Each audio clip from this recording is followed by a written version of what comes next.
Welcome back to Picked and Rolled. I'm your host, Tyler Lemco. Why am I dressed like an early career John Cena? Because I also dress like this. Let's get into it. This week, the Golden State Warriors signed center DeMarcus Cousins for a 1-year, $5 whatever million contract. For starters, it's just unfair because it's not like they made some miraculous trade. He signed for like a minimum amount, meaning he just wanted to win a championship. And the problem with that is, do championships really count when that's the way they're won? It's not like he's overcoming some insurmountable odds or defeating a rival.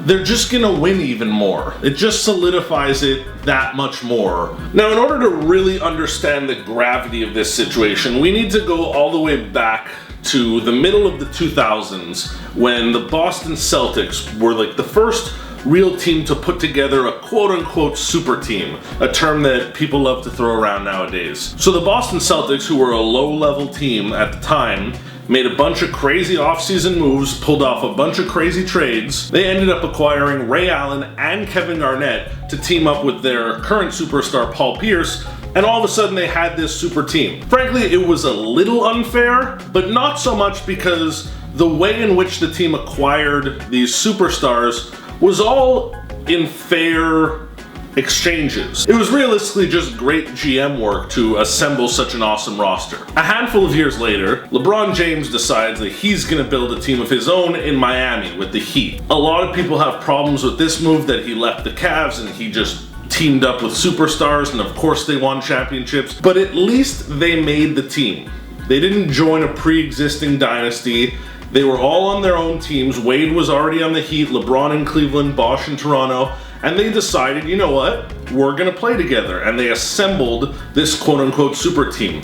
At least assembly was required. That brings us all the way to the Golden State Warriors that we're currently dealing with. Granted, they were built properly. They were built through the draft. They were built through smart management. They built a great team. They were so good, in fact, that they won 73 games out of 82 regular season games, breaking the Chicago Bulls' previous record of 72. Debatably the best team of all time. So what do? They go sign Kevin Durant.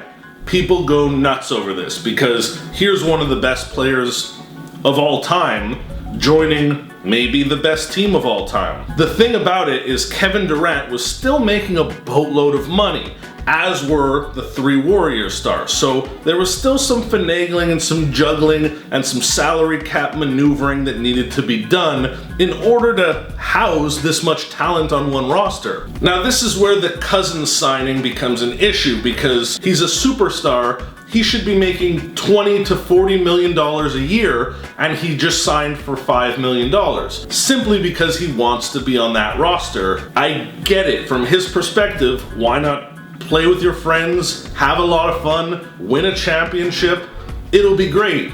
It just sucks for us, the fans, because the season's over now. You couldn't give us 24 hours. It's all we want, 24 hours to be excited about a potential other team being great. You know, LeBron signs in LA, everyone's excited. Golden State says, you're not even getting one day to be excited about anyone else. We're making sure of it. Well, that's all for this week. Make sure to drop a comment in the section below who your favorite dynasty is, whether sports franchise or Chinese governing body. Bye!